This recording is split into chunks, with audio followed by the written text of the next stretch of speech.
What's up, everybody? Welcome to episode 30. Bet Parks presents Stick to Hockey Live. We've got ourselves a new mic cable. Got ourselves some new earbuds. We got ourselves a working webcam that I didn't step on. We've got ourselves Anthony DiMarco from thefourthperiod.com coming up, and tons to get to on another brand new edition of Bet Parks presents Stick to Hockey Live, brought to you by Bet Parks, the greatest mobile casino and sportsbook you are going to find. So make sure you get it. Take it from me. It's everything you want in a mobile casino and sportsbook. We'll have the Broad Street Boost tonight. Keep an eye on my social media. We'll let you know what that is and what the deal's going to be tonight. Flyers in the midst of this 4-game road trip, which has been frustrating. We'll talk about that. 2 OT losses, a 1-goal loss against Colorado. They'll wrap it up tomorrow in Jersey against the Devils. But get the Bet Parks app because you can get all your action in on everything hockey. First to score, player performances, over-unders on points in games, same-game parlays, power play points, live in-game betting. It's all there. It's all there for football, too, college and pro. It's all there for hoops, college and pro, World Cup, Argentina in the final with Messi. So get your action in on the Bet Parks app. You're not going to regret it. And if it's going on in the world of sport and sometimes even beyond, you can bet it with the Bet Parks app. Right now, all Bet Parks users can use the promo code Jason750, Jason750. That'll get your risk-free bet up to $750. Terms and conditions do apply, so make sure you download the Bet Parks app today. Do need to be over 21 and present in Pennsylvania or New Jersey. Gambling problem, call 1-800-GAMBLER. Also, December is a fantastic time to head down and see my friends at Concordville Subaru. Now, you guys know I've been with Concordville for so long. Not only as an endorser and somebody that talks about him on the radio for many, many years, 10 years now, but also somebody who bought my first car there. And the whole thing, this whole ad campaign took off with Concordville when I said, I guess it was 8.5 years ago, that not only did I buy my first car there, but my son's going to buy his first car there too. And when I was on with Mikey Mist, doing the show with Mike Missinelli, Mike said, your kid's 8. You're talking about buying his first car already? Well, kid not 8 anymore. 2 days from now, Evan, my son, only son, is going to be 16. Can you believe it?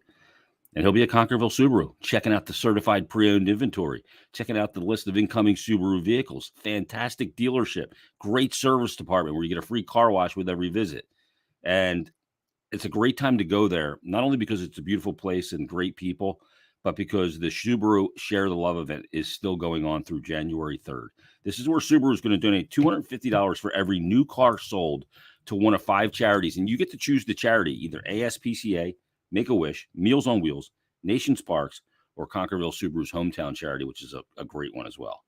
The Nemours Children's Hospital of Delaware. I cannot think of a better charity to donate to than Nemours Children's Hospital of Delaware, especially this time of year. So December, great time, like I said, to visit the beautiful showroom on Route 202 in Glen Mills. And it's more than a dealership, great service department, free car wash with every visit. It's a one-stop shop. You'll be so pleased with the people, the products, and everything else. So visit ConcordvilleSubaru.com, get all the deets there, and check out the showroom on Route 202 in Glen Mills. And remember that Concordville cares. Tons to get to on this episode of Bet Parks presents Stick to Hockey Live. So let's get right to him, right to the business right now from thefourthperiod.com. He comes to us from north of the border in Montreal. It is Anthony DiMarco. Looks like you got a fresh first day of school cut there, brother.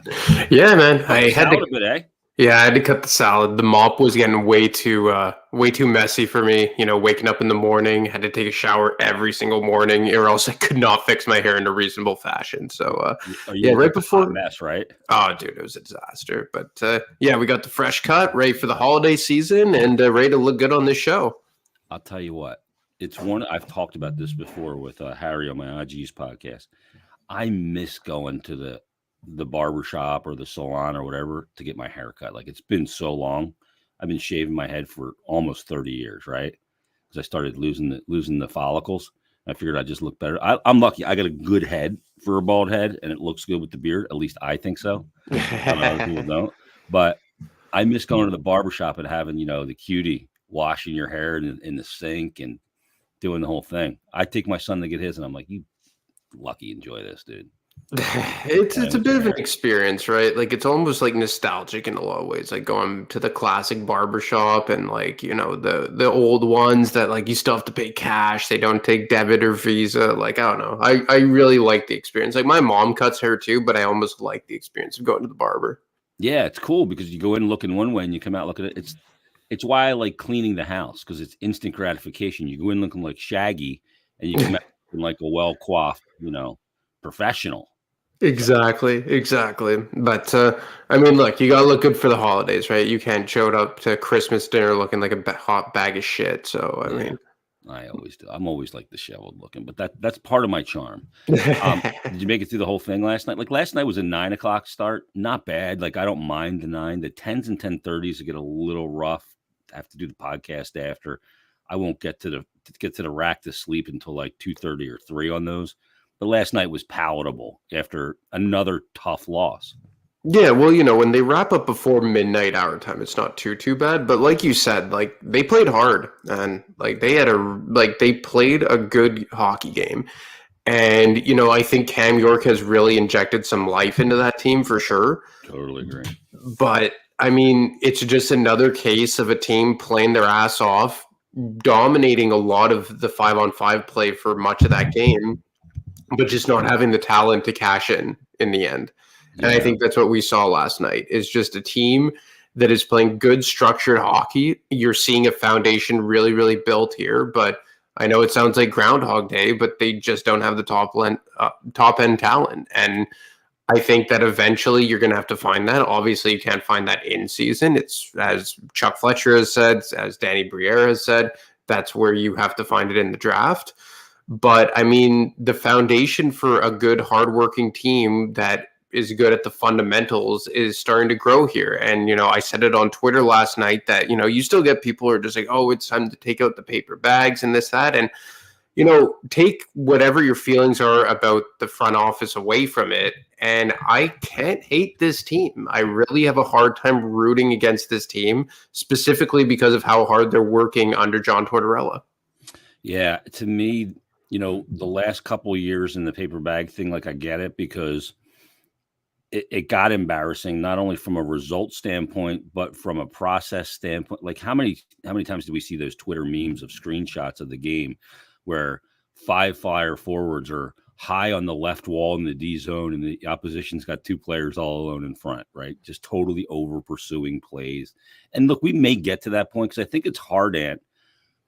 Like I've been impressed with the fact that this team hasn't fallen apart and just thrown in an absolute dog shit clunker, because when you keep getting these results, you're going to have that moment of being a human, just say, fuck it. And you're just going to suck one game, but they haven't done that. You go to Vegas, you lose in overtime 2-1. By the way, too many fucking guys on the ice on that one too. I don't know if you saw that. And they didn't call it. I guess they're never going to call that. Torts has got to start throwing an extra guy out there quicker, and preferably a forward, not 2D. Yeah. And then in Arizona, you lose again in overtime. They dominate both of those overtimes from a possession standpoint, but can't finish.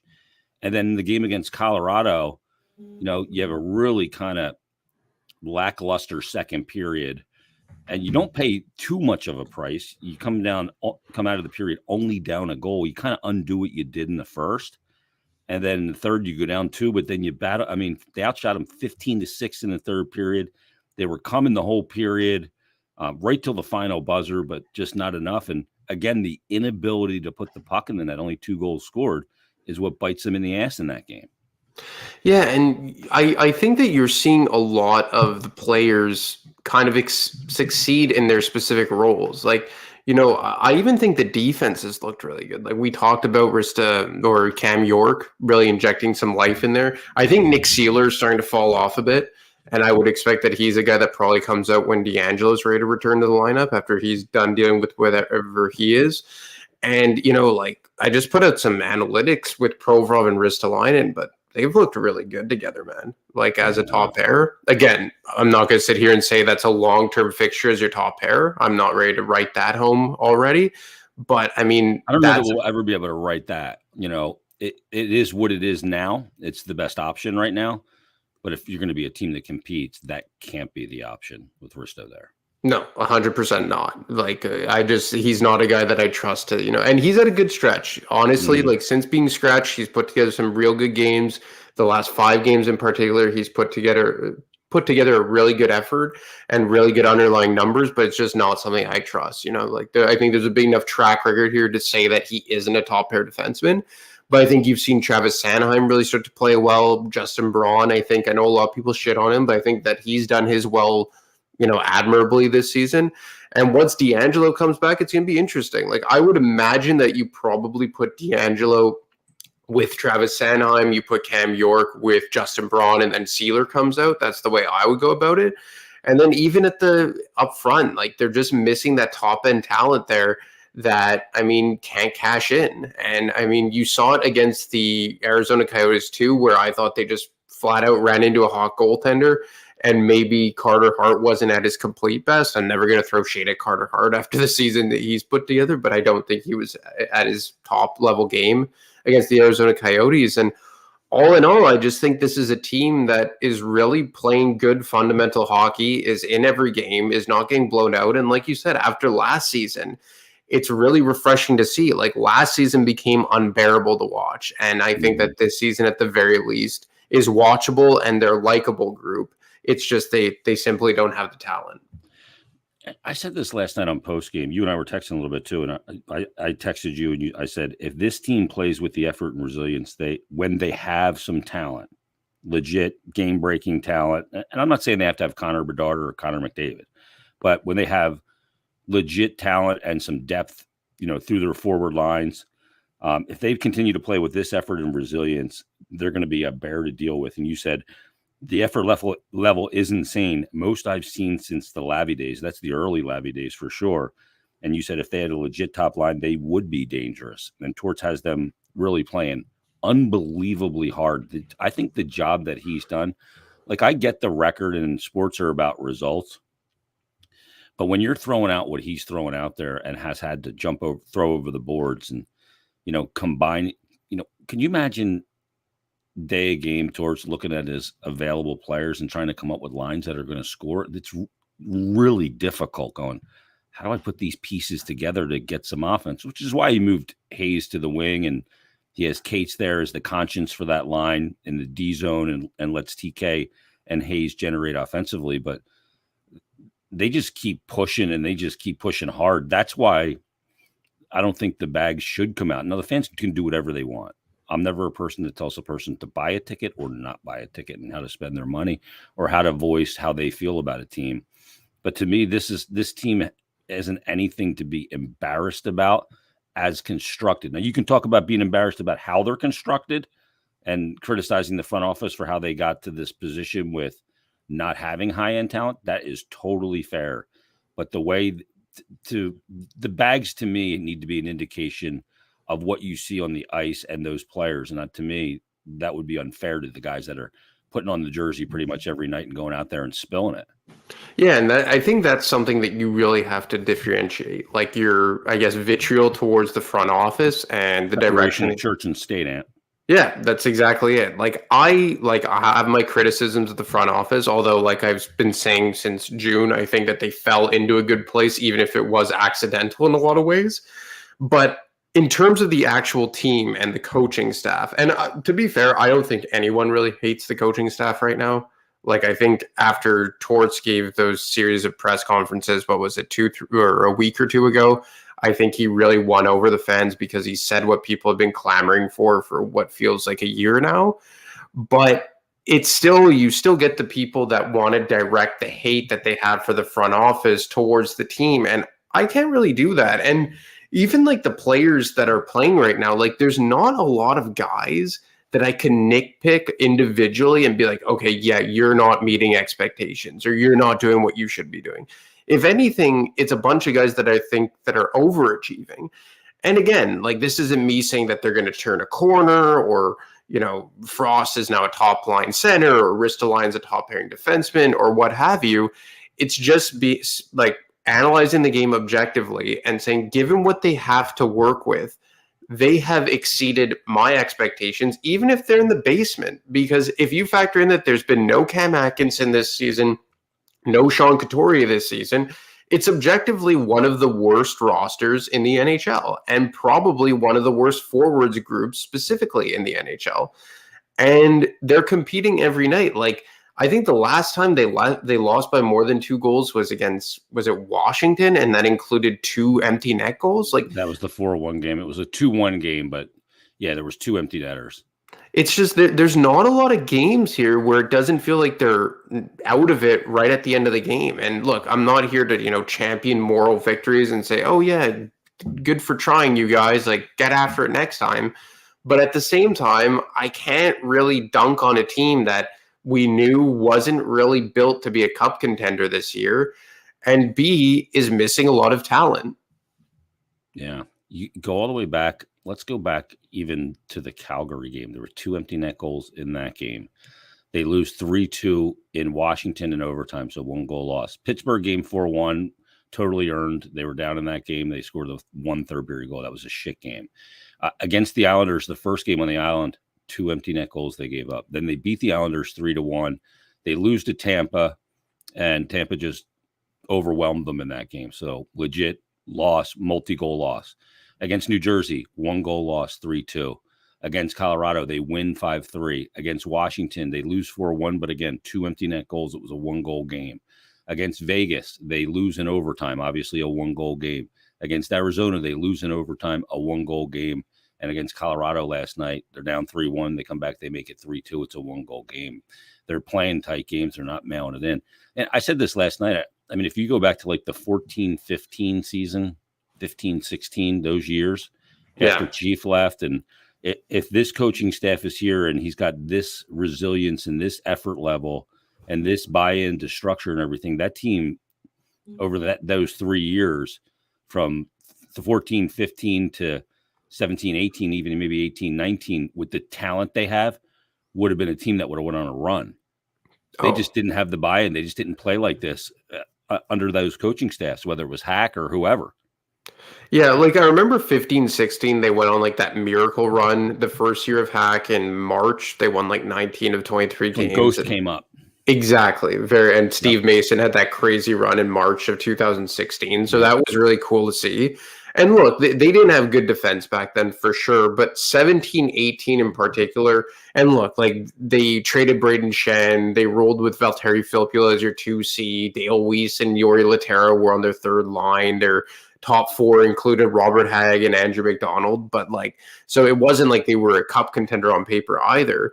But they had high-end talent. You had Giroux, who was one of the best players in the NHL that year. You had Jake Voracek, who had 88 points or whatever. You had Sean Couturier have his breakout year. Wayne Simmons was still a relevant, top 6 power forward in the NHL. Ghost had 65 points that year. Yeah, and I think that's when him and Provorov were playing really, really well together. Yep. So, I mean, you have a team back then that I think a lot of it still was talent based. Like, it wasn't that they had this incredible, like, on paper roster, but they also didn't have a lot of buy-in. And that's why, like, I wonder if, and I'm not blaming those guys for it, but I wonder if it was just desperately needed to move on from Giroux and Voracek, just because those guys had been so conditioned to a losing culture and been through the Hextall years and the Hackstall years, and then the year under Scott Gordon. And then by the time that Chuck Fletcher and AV, and even after AV had shown up, they just didn't have it anymore. And I think that this season has been a breath of fresh air, even if they're losing, because at least it feels different. It just completely feels like a different vibe for this team. And it feels like really turning over a new leaf. And it's not to say that they're going to go on a run for the Stanley Cup this year or even next year. But it finally feels like they're building towards something new, as opposed to going back to the well repeatedly with the same group and the same mentality that was just losing year after year after year, save for 17, 18, and 19, 20. Yeah, that year they ended up going 42, 26, and 14 under Hack, finished third in the Metro.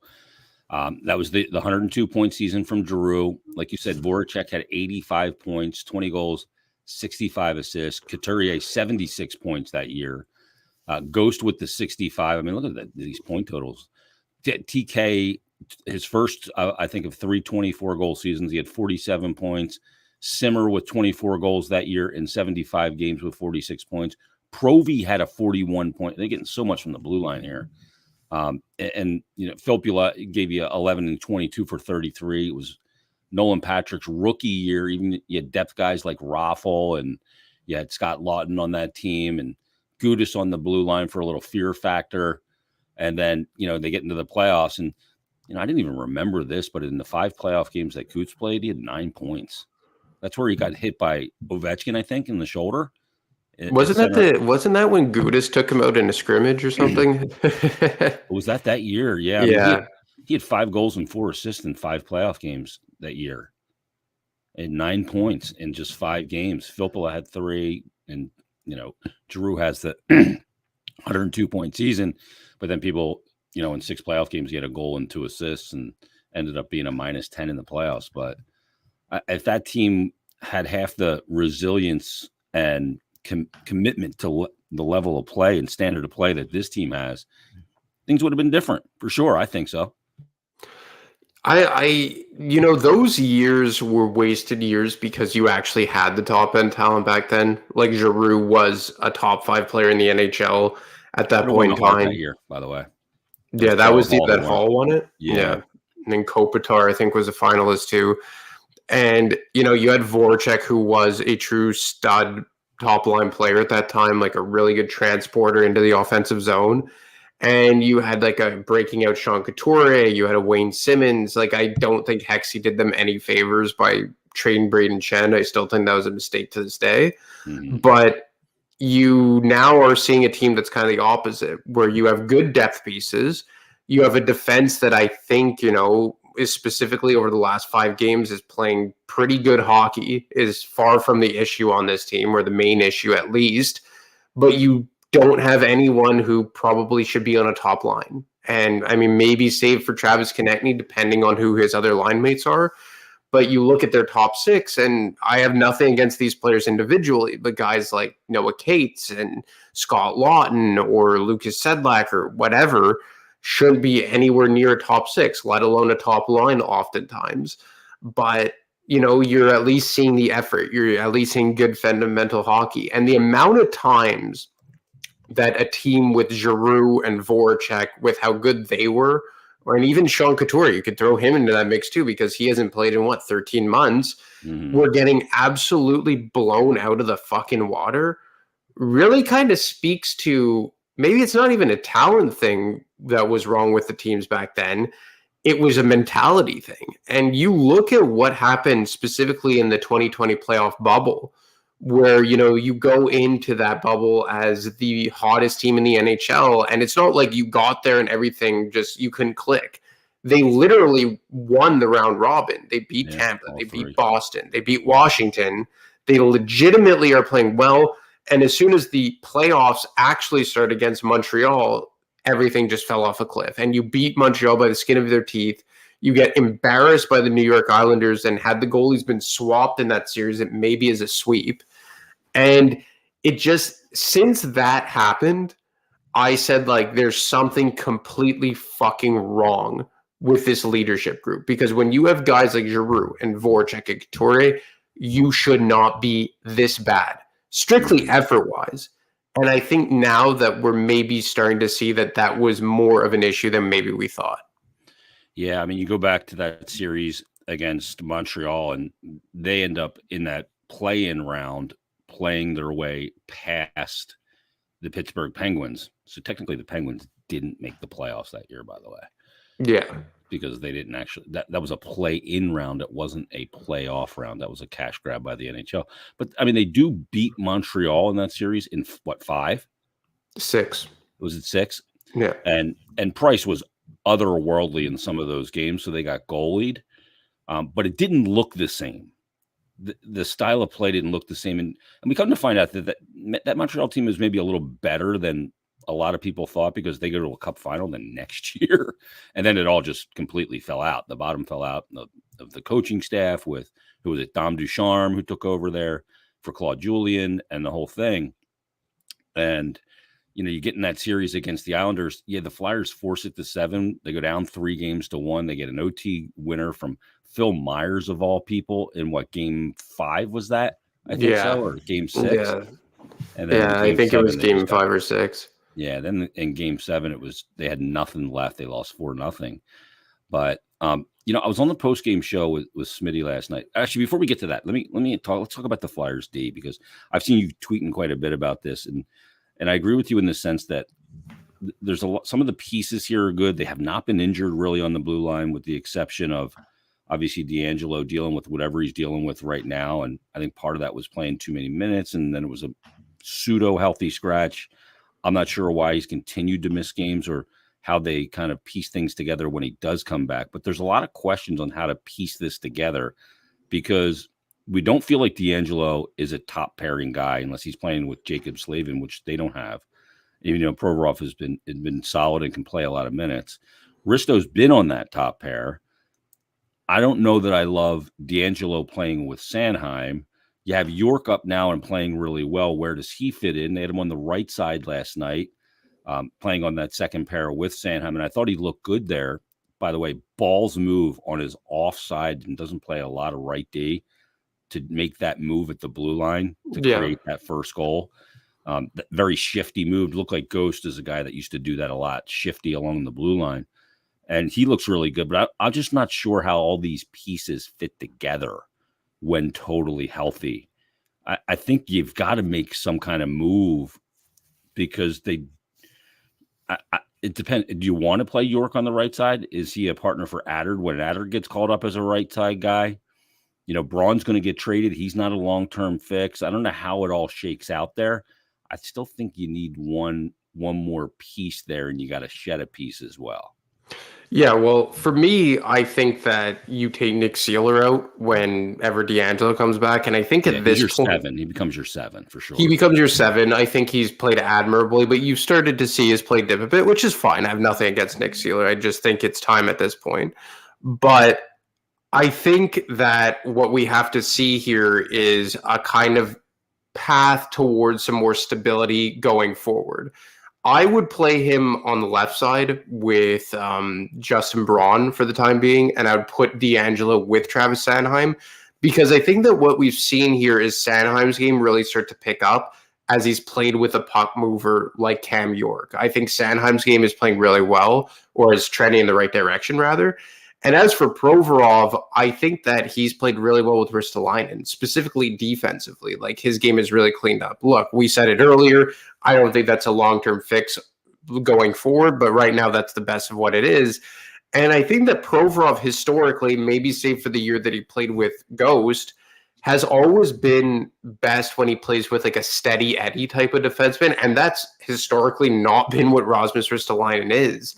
But you look at Ristolainen over the last, 19, 20 games or so since he got scratched. And unless you're talking about a guy like that is generating a lot of offense like he used to be maybe in Buffalo on the power play, now he's completely different. Like, he's averaging the lowest shots against per 60. He has the lowest expected goals against per 60, not including Cam York that's only played 3 games. And they're slowly turning Ristolainen into this like defense first, low event type of defenseman that has allowed Provorov to not having to worry about everything in his own end. Because I think with D'Angelo and Provorov, it started off really well and they were generating a lot of offense. We were seeing a lot of kind of high event, cowboy hockey out there where you never knew what to expect. And from Provorov's standpoint, we weren't really accustomed to him being so loosey-goosey in his own end. The thing is, I do like Provorov with a guy that can move the puck up the ice quickly as well, though, because I don't think that's a strength in his game. Yeah. He's a guy that can carry pucks out, but making that pass, his handle sometimes is a concern. Jared messaged and said he's a great, talking about York, he's a great fit on right as a right-handed D. Wish they would have developed him in Lehigh. Drives me crazy. He's their best option to play with Provorov internally. Now, we saw those two together last year, and I thought that they did play pretty well in games that meant nothing down the stretch. I would worry about Cam York defending top lines of the opposition on his offside. Going forward, I'd prefer him on the left side. I think he's obviously more comfortable. The way you handle an attacking rusher is so different because of the stick positioning. Playing as a left-handed shot on the right side stick in the middle of the ice. It's hard to string a guy to the outside. So I would prefer him on the left side, but I'm down for seeing him there. I know you got to go in a couple minutes, and so I want to hit this last thing for you because Smitty and I were talking last night, Brian Smith on postgame, and I told our producer to write it down because he had the pinnacle of his broadcasting career last night at 45 years old, because he made this statement that we're talking about the effort of the team and everything. And he said that, come March 2023, when we get to the trade deadline, the Flyers at that point are going to be dealing from a, quote, position of clarity. And I thought about that and that statement, a position of clarity. Now, that's probably 30 more games, or 30 in. You're about 60 games in at the deadline. And we're gaining clarity on some guys now. I think we've gained a lot of clarity on Hart. I think we're gaining about 80% of the clarity we need on guys like Travis Konechny and guys like Noah Cates. There's still guys we need to gain a lot of clarity on. I think we need to gain a lot on Kevin Hayes despite the points. I think we need to gain more on Cam York and Ivan Provorov and Travis Sanheim, who's playing much better.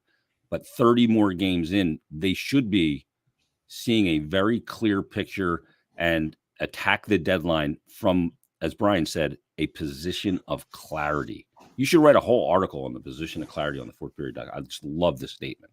No, that's very well said, because I think that this year was about figuring out what you had internally in a lot of ways. There were a lot of guys that you had to figure out if they were going to be here long-term or they need to be shipped off. And that went for veterans, middle-aged guys, prospects, what have you. And I think you've been starting to see that. Like, I think we could already say that there's some prospects that maybe we thought had good ceilings that probably won't be here next year. Like, do you think Tanner Lazinski is a long-term fit on this team? Probably not. I have a question about Wade Allison, because, again, he's not available. Exactly. Like, Wade Allison, to me, like, this clock is starting to strike midnight. And it sucks because what I think, when healthy, is a really valuable player on this team and could be a solid fourth, maybe third liner. But if you can't play, you can't be part of the long-term fixture. And but on the flip side, you're also looking at a lot of these veterans. Like, I think they have a very interesting question on D, like you just talked about. Like, how is everyone going to fit, especially with the way Cam York is playing? When does Adder jump up? Like, now I'm curious to see what they would do with a guy like Tony DeAngelo, because I think that he has value here, but I just don't know if he's the right fit here. Because I think too is another piece of this D equation. You know what I mean? Yeah. Where does he fit? He's been up and down like a toilet seat.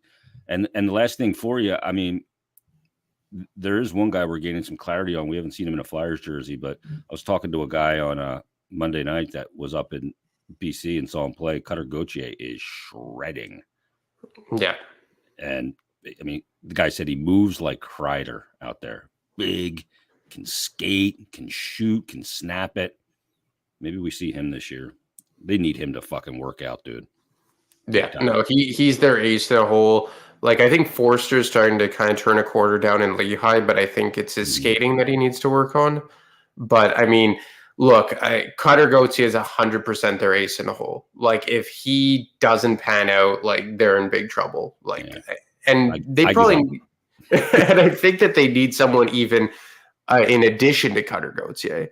But I mean, obviously super, super, super early on, but I think they kind of bet on the guy with arguably the highest upside in this draft. Yeah, and that's what they needed to do. Go do your hit. I know you got to go on TSN.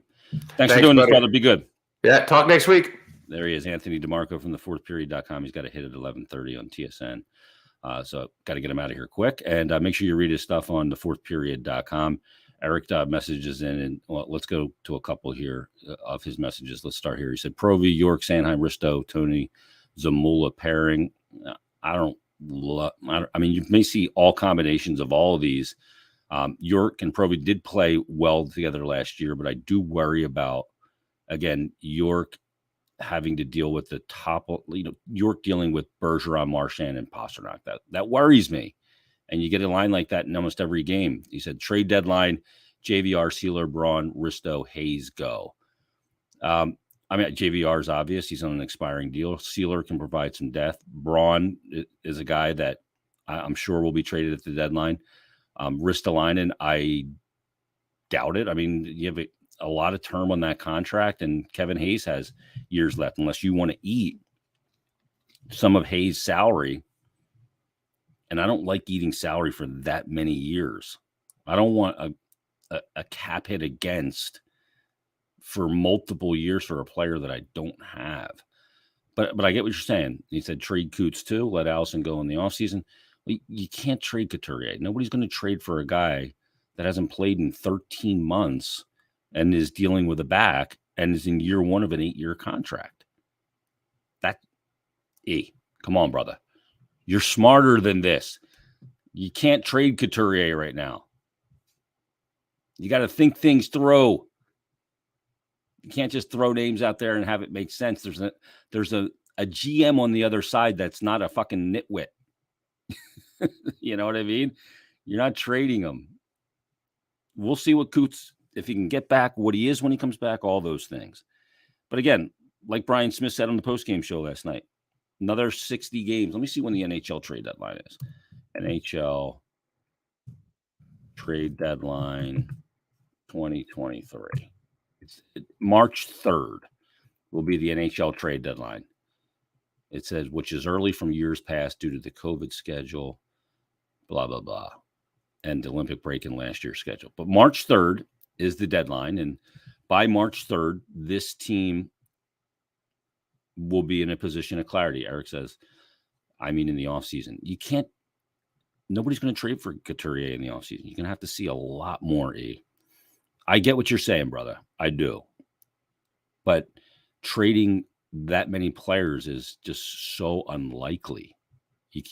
We have to keep it in the realm of possibility. Like if I look at the roster, like I got this email from, where's it at? I got it right here from a guy named Joseph DeAngelis. I read this on Flyers Daily the other day, talking about and contemplating the Flyers players that are here now that are part of the solution and the ones that are not. And he put together 4 different groups of players. The players that at this moment, 30 games in, he did this, I think there's like 28 games, that he feels are part of the solution based on Torts, what he thinks Torts wants, how he thinks Torts wants to build and all that. His players that he had part of the solution were Hart, Couturier, Atkinson, Lawton, Konechny, Tippett, Cates, Delarier, York, Sanheim, DeAngelo, and Sealer.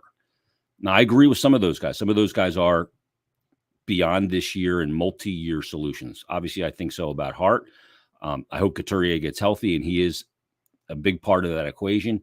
Atkinson, yes, as that veteran guy and a leader. Lawton, obviously. Konechny, I really believe, is a good fit with John Tortorella. I'd put a letter on his jersey. That's how much I believe in him. Tippett, there's still some question there. You know, there's some erratic play. We've seen some really good things from Tip, and a guy that can absolutely be a part of the solution, just needs to even it out and get a little more consistent. Cates, if in the right role, absolutely. Coach loves him. He's a guy that every coach likes, the way he plays the game with a conscience. Nick Delarier is obviously part of it as a fourth line guy. Cam York, I think the book's still out. Like, Cam's played great since he's been called up. And Torts has been complimentary of him. If we know anything about Torts, it's this. He does not offer praise if it's unwarranted. He just doesn't do it to praise a guy. So York's earned the praise that he's gotten over the last 3 games, and he's earned the ice time and the specific ice time that he's gotten. Is he part of the long-term solution? I think the team obviously needs to see more from Cam York and some consistency that he's going to be a guy that's going to push the pace and take on some of the role that they need him to take on to push the pace and be aggressive as a defender and not a laid-back player. Sanheim's been better of late, but I think there's still questions there. DeAngelo, I think there's obviously questions there. There's not a long-term commitment to the player, just this year and next. And then Sealer, I think, look, they love having Nick Sealer there as a 7D when it's all said and done. Can you get something for him and move him? Possibly. But, I mean, he's a good player and a guy that'll do whatever you ask and a good role model type player, but better served maybe to be a 7 on a really good team. His potential deadline trades, again, this comes from Joseph in his email, JVR, Zach McEwen, Justin Braun, Patrick Brown, and Lucas Sedlak. I agree with all those. And there's some chatter out there right now that Zach McEwen, he didn't play last night because he's dinged up. that Edmonton is interested in Zach McEwen. He could absolutely be traded in season and soon. He has a list of guys here that he says are not part of the solution. And the list that he has is Hayes, Frost, Farabee, Willman, Lazinski, Bellows, Provorov, and Ristolainen. Now, I think there's question marks on some of these guys, but I don't. Why would Joel Farabee not be part of the solution? Joel's been a little erratic this year. He's also coming off a neck surgery, the one that Jack Eichel had, and it's going to take a little time. I think Farabee, all said and done, when he gets his game back in order, is absolutely part of the solution. Matter of fact, he was a player that I said in the beginning of the year, before the season started, a guy that Torts would absolutely love because of the detailed way he plays at both ends of the ice, the way he plays away from the puck. Frost, obviously, he had the 4-point game. He's been playing much better of late, but there's a huge question mark there. I don't know if he's part of the solution or not part of the solution. Hayes, can you move him? I think it's a tough ask to trade him. Him as a winger and driving offense and mitigating his defensive responsibility as a winger could be part of the solution. Willman, Lazinski, Kiefer Bellows are kind of inconsequential to me, unfortunately. But Provorov and Ristolainen that aren't part of the solution, I don't know that to be the case either. I think you need to see more from both. And then he said undecided, Wade Allison, Zamula, Brink, Sandstrom, Forster, and Adard. I think Forster is absolutely part of the future. Got to see what he is when he gets to the NHL. Adard as well. They really like Ronnie Adard, what he brings, not only as a player. Look, he's not going to be a top pairing guy, but he is a guy that comes with a great attitude, a toughness, and a huge booming shot. I could see him on PP2 and a right side third pairing defenseman. I could absolutely see that. I could see Forster as a power play guy taking advantage of that shot. Sandstrom, yeah, it's been a huge question mark. Brink hasn't played, so that's a difficult one. Hopefully we get to see Brink this year. He did well last year when he's here. And Zamula is a big question mark too, because I'm just not sure how this D is going to fit together.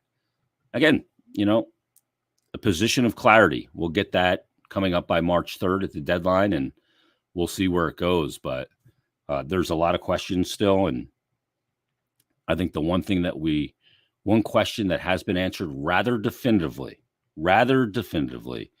is that this team does play their ass off. And look, I don't know that they should get a ton of credit for that. That should be a given.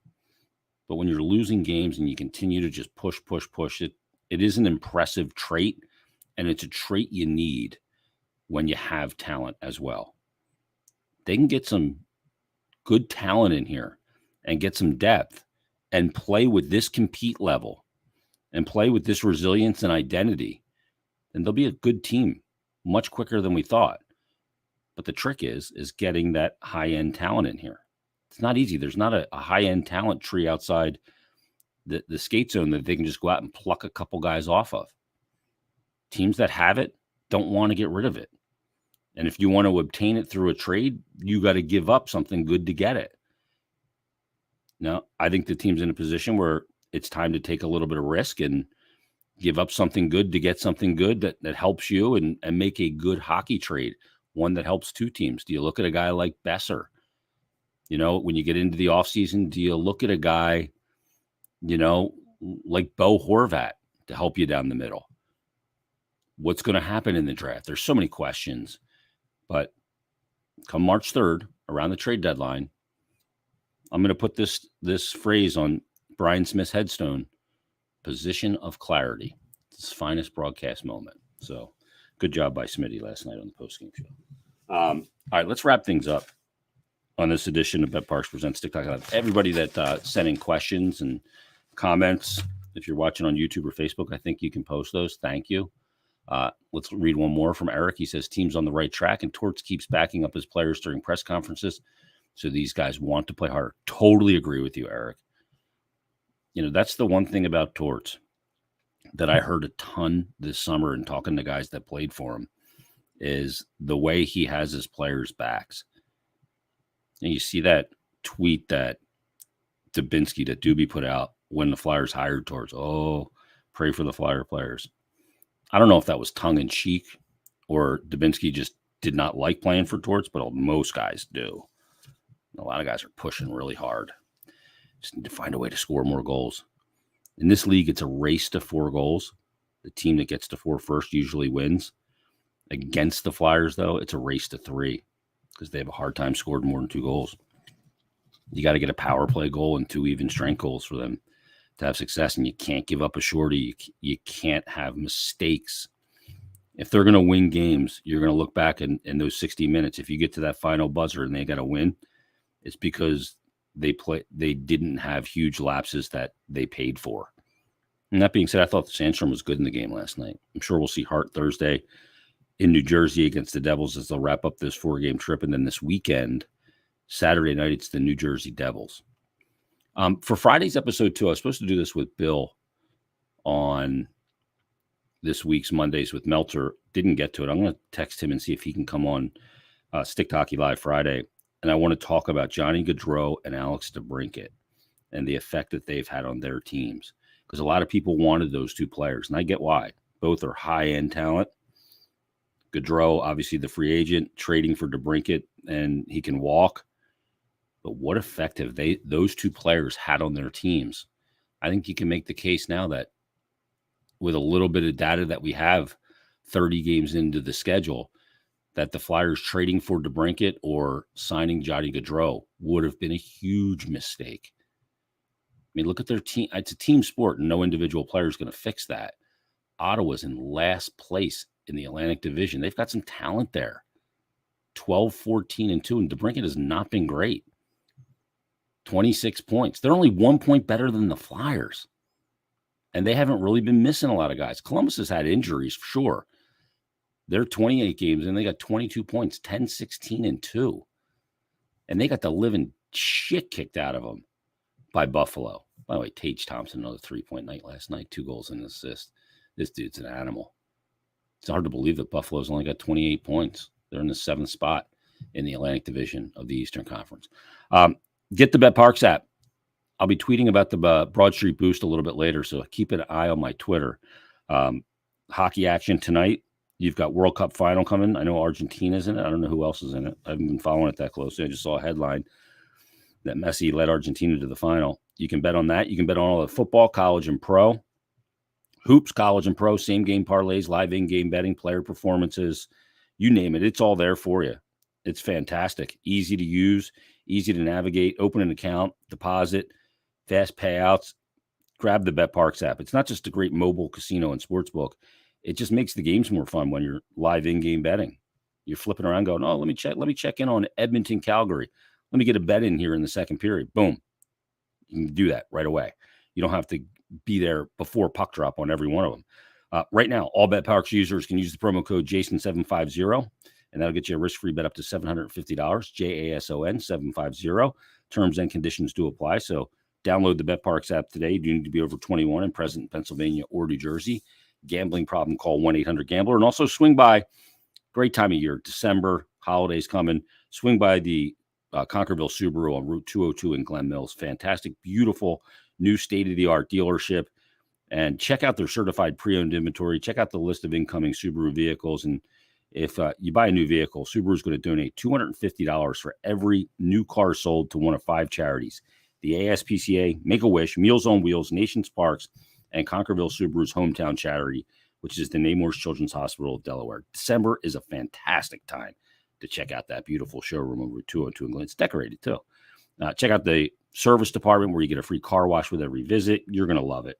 It's more than just a dealership. Great, great people. Again, over 8.5 years ago, I said on a commercial when I was working on the Fanatic, I bought my first car at Conquerville Subaru. My son will probably buy his there too. I got made fun of by Mikey Miss saying, your kid is 8. Well, he's going to be 16 in 2 days on Friday. I can't believe it. It's freaking me out. Visit ConquervilleSubaru.com. I know my son's going to be visiting there as well. And check out the showroom over 202 in Glen Mills. And remember that Concordville cares. Our lasting message and our last comment comes from Eric, and he says, great show, gotta go. Thank you, Eric. I appreciate it. I appreciate everybody listening. You can leave us a beautiful, for the holidays, 5-star rating and review. That'll help other Flyer fans and hockey fans find this podcast. And we'll be back Friday with another brand new edition of Bet Parks Presents Stick to Hockey Live. So everybody, enjoy your Wednesday. Flyers Devils tomorrow night. We'll break it down on Friday's episode. So enjoy your hockey. We'll talk to you Friday on a brand new episode of Bet Parks Presents Stick to Hockey Live.